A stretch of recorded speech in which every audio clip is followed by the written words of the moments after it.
I know what you're afraid of. You cannot hide from me. I will destroy your life. Happy Halloween! So 1999, Dustin Rhodes returned to WCW after his stint as Goldust. And we get all these bizarre vignettes that start playing featuring Goldust, Dustin Rhodes, white-faced, staring into children's bedrooms and other bizarre imagery. November 9th, 1999, Dustin debuts as this character known as Seven, and on the same night he debuts, he cuts a work shoot promo disavowing the character. So the reason for abandoning the character, according to Rhodes, was because the network thought it was too satanic. Wrestling fans on the internet are very quick to crap on this gimmick, but I think it had some potential. So come with me into the dark recesses of my mind as I tell you how I would have booked Seven. Okay, so first off, I would make it abundantly clear that this character is not a child predator. Can't believe I'm saying that. To do that, it's real simple. Just air more vignettes, but this time featuring adults. Seven is supposed to be the embodiment of a nightmare, so let's make that very apparent. We're going to have vignettes that have bizarre imagery, dark atmosphere and music, terrifying images, adults being scared. While this is going on, Seven just narrates over it, monologuing, saying things like, WCW has been living in a dreamland. Well, now it's time for a nightmare. One night on Nitro, Horace Hogan comes out. He beats whoever, some jobber. And after the match, as he's celebrating in the ring, lights go out, and another one of those vignettes start playing. But this time, the vignette starts addressing Horace directly. Horace, I know what you're afraid of. You look inside yourself and you don't see a champion. When you look inside yourself, you see a dark emptiness. Well, I am that darkness. Next week, you will face your fears. Lights come back on, and Seven is in the ring behind Horace. He grabs Horace and hits him with his new finishing move. I'm thinking a reverse DDT, which we're going to call the Splintered Nightmare as a play on Shattered Dreams. Horace gets laid out in the ring, and Seven just stares over him. Next week, Horace comes out for his match, and then Seven makes his debut, and we give him that same epic entrance, Entrance was done so well, the levitation, the pyro effects, the mist, just chef's kiss, perfect entrance. So they have their match, right? And the whole time that Horace is working on Seven, Seven shows no fear. He's still selling moves, but it's almost like you can inflict damage to the body, but his mind is undeterred, Seven is eventually able to hit Horace with the Shattered Nightmare, covers him for that 1, 2, 3. After the match, Seven lays a hand on Horace's chest and tells him, this is only the beginning. Lights go out, they come back on, both men are gone.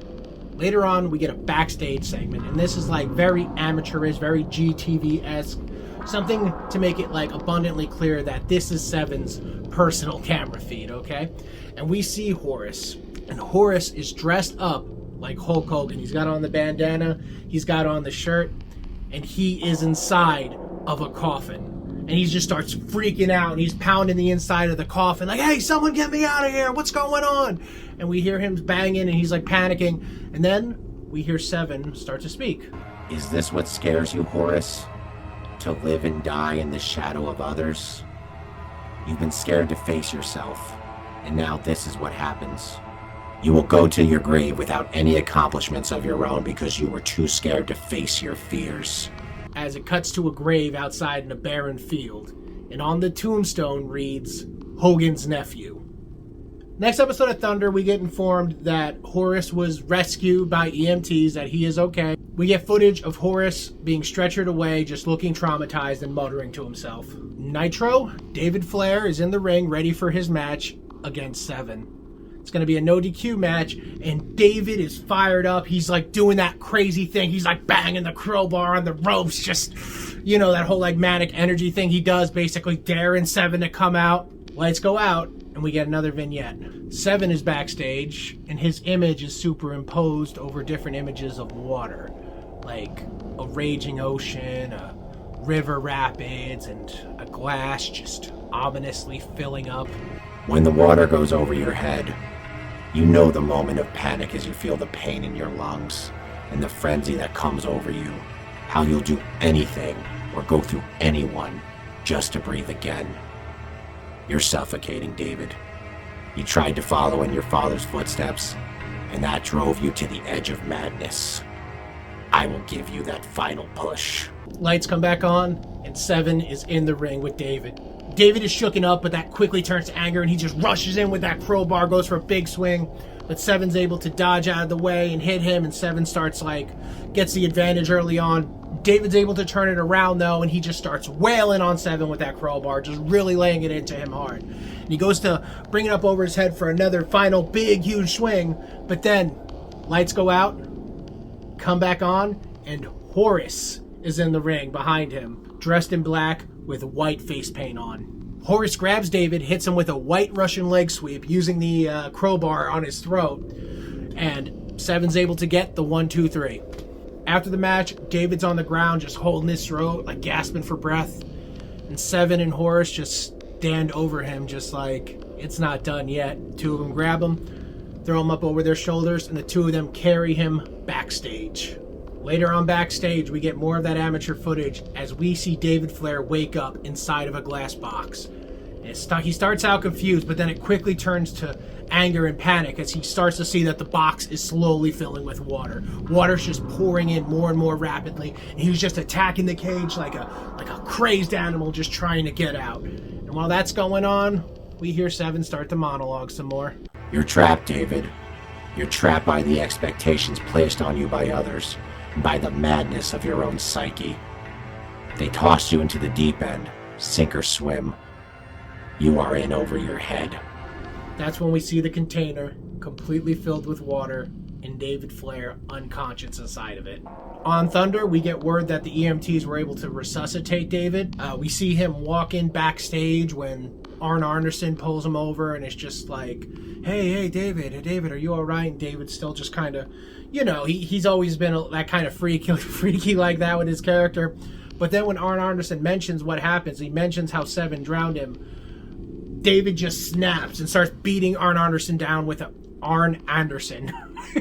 beating Arn Anderson down with that crowbar.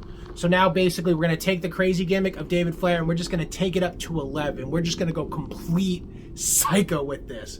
And this is going to be great for when they pair him with Daphne.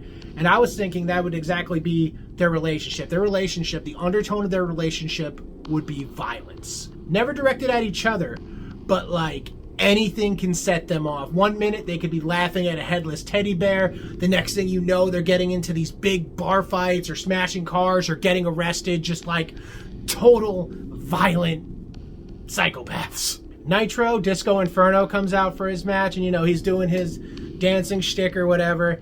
Gets to the ring, lights go out, vignette plays. We get shots of a dark forest at night with Seven narrating over it. Disco Inferno. You love to dance. You love to make people laugh and smile. You crave their validation. Without it, you feel alone, lost, and scared. Tonight, your fears come to life. Lights go back on, and Seven is standing there behind Disco, but Disco was ready for him. Disco immediately gets the jump on him, knocks him down, starts stomping. But then after a moment, we realize, wait a minute, that's not Seven, that's Horace. Seven slides out from underneath the ring with a chair, gets up behind Disco, and just cracks him on the back with the chair. After that, he casually drops the chair off to the side, gets in his corner, and just waits for Disco to get back up and for the match to start. Disco eventually does, match starts, and Seven is just working Disco's back the whole match, really laying into the hurt back. But then Disco is able to mount a comeback. He hits Seven with the chart buster. He goes for the cover, but before he can get the pin, Horace jumps up on the apron and distracts the referee. Disco gets distracted, goes over to mess around with Horace. This gives Seven the opportunity to stand back up, hit him with the Splintered Nightmares, get the 1, 2, 3 on Disco. Once again, after the match, the two loom over the defeated Disco Inferno. Lights go out, come back on, all three men are gone. Later on backstage, we get that same amateur footage, but this time it's a little different. It's shot in night vision, very voyeuristic, very Silence of the Lambs, It's like someone using a night vision camera watching behind trees as we see Disco wake up in the woods. And he wakes up and he's just confused at first, and then we start to see him start to panic, just like, hello, is anyone out there? Hello, somebody? And we see that as he starts to like look around and start walking, we see that he's getting cold because he's in his sweaty wrestling gear, and he's scared. Hello, is there anyone out here? And over this image of Disco Inferno panicking, as he starts to realize, like, oh, I'm out in the middle of the wilderness, this is terrifying, we hear Seven. Lost and scared, cold and defeated, miles away from civilization, not even moonlight to show you a path. No one can hear you scream. Nobody will ever find you. You will be trapped in a labyrinth of wilderness. Might not want to be so loud. Who knows what lurks in the dark? We hear Disco scream as we get like a big wide shot showing you just how huge these woods are. It truly is like he is lost. On Thunder, the announcers show us a special newscast. It's basically, the report is shot as if it was like a local newscast, you know, like, police and rescue parties have confirmed that they have located a missing WCW wrestler who goes by the ring name of Disco Inferno. He was found in the woods after a several-day search and is currently being treated for severe dehydration. WCW has released a statement thanking all the rescue workers and the search parties for their hard work. Next week on Nitro, Roddy Piper comes out and he cuts a promo about something. That's basically what Roddy did during this time period. He would just come out to the ring and he would just complain about whoever, powers that be, Hulk Hogan, Flair, NWO. Yeah, it's basically just one of those kind of promos that we've seen him do like all throughout Nitro history. But this time he ends his poem by saying, I'm afraid of the direction that this company is going. Lights go out. Seven comes on screen and he's superimposed over various creepy imagery as well as video of Roddy Piper. Time comes for everyone, Roddy. Age takes its toll. Injuries take their toll. Every night lying in bed, you question how long you can keep going. These are the thoughts that haunt your nightmare. The crushing reality that your time is limited and you will never get it back. Lights come back on. And Horace and Seven are in the ring on either side of Roddy. Horace is holding a big hourglass. Now, Roddy looks to both of them, and he starts attacking Horace, but the two are able to get the jump on him. After they beat him down for a bit, Horace is able to like hold him in place. Seven grabs the hourglass, breaks it over Roddy's head, and they just leave him laying knocked out in the ring. Thunder comes on, and Roddy Piper is on a warpath. He's got a bandage on his head, he's got a chair in his hand, and he's walking backstage. He's like, where is Seven? Where are they? And he's just storming around. He goes into the locker room, and he's able to get the jump on Horace. He like whacks Horace across the back with the chair, and then he starts like choking him with the chair, you know, telling me, where is he? Where is he? Horace manages to choke out like, he's in the parking lot. Roddy leaves him, and he storms out to the parking lot. He gets out there, and he's just like looking for a fight, just like all like aggressive. All of a sudden, there's this loud crash as we see that a mannequin had been thrown from the roof of the building and had shattered on the parking lot. A mannequin dressed like Roddy Piper, and all the limbs splattered all over the place, you know, like really like big fucking bang. All the king's horses and all the king's men couldn't put Roddy back together again. And Roddy Piper is both a mix of like shook but also still angry, you know what I mean? Nitro. Piper calls out Seven to the ring, says, you can even bring your boyfriend with you. It was the 90s, homophobia was cool. So Seven comes out by himself, and we're not going to do that elaborate of an entrance, no levitation, but we're still going to do the music and like the fog, but he's just going to walk to the ring. Piper basically cuts a mocking promo, basically making fun of him for being Goldust, saying he's not afraid of some guy who wears ladies' underwear, and just because you change the paint on your face doesn't change who you are. Seven speaks calmly, and he tells Piper that this aggressive nature, this energy he has, it's all a front. It's all just to try and hide to the fact that his body is breaking down and that he can't go like he used to. This is how he lies to himself. This is how he lies to the fans. He thinks that by showing this energy, it means that he still has what it takes in order to be a man. But his body is failing him, and it's going to fail him big at the pay-per-view when Seven takes him out in their no-holds-barred Falls Count Anywhere match. Piper admits that he's not in the shape that he used to be, but he's more than good enough to still kick Seven's ass from one side of the arena to the other. He tells Seven that he's not afraid of him. You might not be afraid of me now, but you will be. Fear is what I feed on. It's what lets me pick men apart. I used to prey on men's insecurities, but now I'm going much deeper. I'm going to make you live your worst nightmare, and I'm going to relish the panic on your face as your body rebels against you. Night of the pay-per-view, we get a backstage segment. We see Roddy Piper talking to his son, whom, if you remember, was no stranger to WCW programming at the time. He basically tells his son, like, look, son, I know you were looking forward to watching me wrestle from ringside, but I think it's kind of too dangerous, this match here, so I'm going to need you to watch from the back. And the son's like, okay, I'll stay back here.